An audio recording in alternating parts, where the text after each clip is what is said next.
পৃথিবীর বুকে যদি বৈকুণ্ঠ থেকে থাকে তবে তা হল এই বদ্রীনাথ ধাম। উত্তরাখণ্ডের অলকানন্দা নদীর তীরে অবস্থিত এই মন্দিরটি কেবল হিন্দুদের পরম তীর্থ নয়, বরং এটি একটি রহস্যের আধার। এমন কিছু রহস্য যা আধুনিক বিজ্ঞানকেও হার মানায়। কেন এখানে শঙ্খ বাজানো নিষেধ? কিভাবে হাড়কাঁপানো ঠান্ডায় জল ফুটন্ত গরম থাকে? আর কেনই বা বলা হয় ভবিষ্যতে এই মন্দিরের পথ চিরতরে বন্ধ হয়ে যাবে? আজকের ভিডিওতে আমরা বদ্রীনাথ ধামের সেই 5টি রোমহর্ষক রহস্য উন্মোচন করব। চলুন শুরু করা যাক। বদ্রীনাথ মন্দিরে প্রবেশ করার আগে নিয়ম হল তপ্তকুণ্ডে স্নান করা। আশ্চর্যের বিষয় হল অলকানন্দা নদীর জল যেখানে হিমাঙ্কের নিচে থাকে, সেখানে এই কুণ্ডের জল সবসময় প্রায় ৪৫ ডিগ্রি সেলসিয়াস গরম থাকে। বিজ্ঞানের ব্যাখ্যা, ভূতাত্ত্বিকদের মতে এটি একটি সালফার স্প্রিং। আধ্যাত্মিক রহস্য, কিন্তু রহস্য এটাই যে এই বরফ রাজ্যে জলের তাপমাত্রার এই নিখুঁত ভারসাম্য কিভাবে বজায় থাকে। ভক্তদের বিশ্বাস, এটি ভগবান অগ্নিদেবের কৃপা এবং এই জলে স্নান করলে সমস্ত চর্মরোগ সেরে যায়। হিন্দু ধর্মে শঙ্খ ছাড়া পূজা অসম্পূর্ণ, কিন্তু বদ্রীনাথ ধামে শঙ্খ বাজানো কঠোরভাবে নিষিদ্ধ। এর পেছনে দুটি বড় কারণ আছে। পৌরাণিক কারণ, কথিত আছে মা লক্ষ্মী যখন এখানে তুলসী রূপে তপস্যা করছিলেন, তখন ভগবান বিষ্ণু বাতাপি নামক অসুরকে বধ করেন। শঙ্খ বাজালে লক্ষ্মীর তপস্যা ভঙ্গ হতো, তাই বিষ্ণু শঙ্খ বাজাননি। সেই ঐতিহ্য আজও চলে আসছে। বৈজ্ঞানিক কারণ, বিজ্ঞানীরা মনে করেন বদ্রীনাথের ভৌগোলিক অবস্থান অত্যন্ত সংবেদনশীল। শঙ্খের উচ্চ কম্পন বা একো পাহাড়ের বরফের স্তরে ফাটল ধরাতে পারে, যা থেকে বড় ধরনের তুষারধস ঘটার সম্ভাবনা থাকে।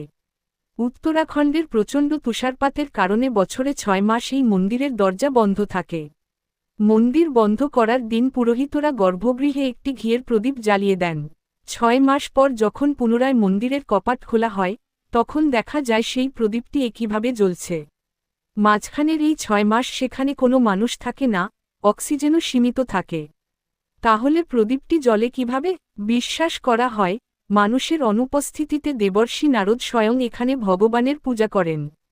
ভগবান বিষ্ণুকে আমরা সাধারণত শেষনাগের ওপর শায়িত অবস্থায় দেখি, কিন্তু বদ্রীনাথে তিনি পদ্মাসনে ধ্যানমগ্ন।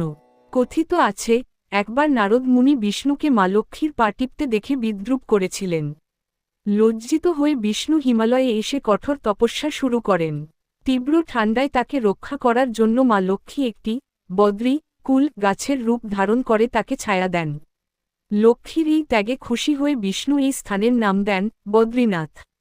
পুরাণে বলা হয়েছে এই ধাম চিরস্থায়ী নয়। বদ্রীনাথের রক্ষক হিসেবে দাঁড়িয়ে আছে নর ও নারায়ণ নামক দুটি পর্বত।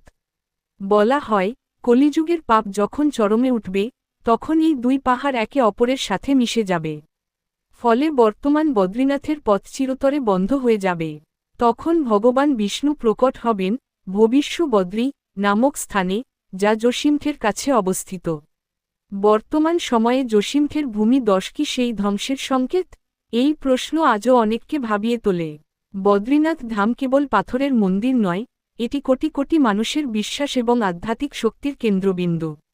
বিজ্ঞান হয়তো অনেক কিছুর ব্যাখ্যা দেয়, কিন্তু ভক্তির কাছে আজও অনেক রহস্য অমীমাংসিত।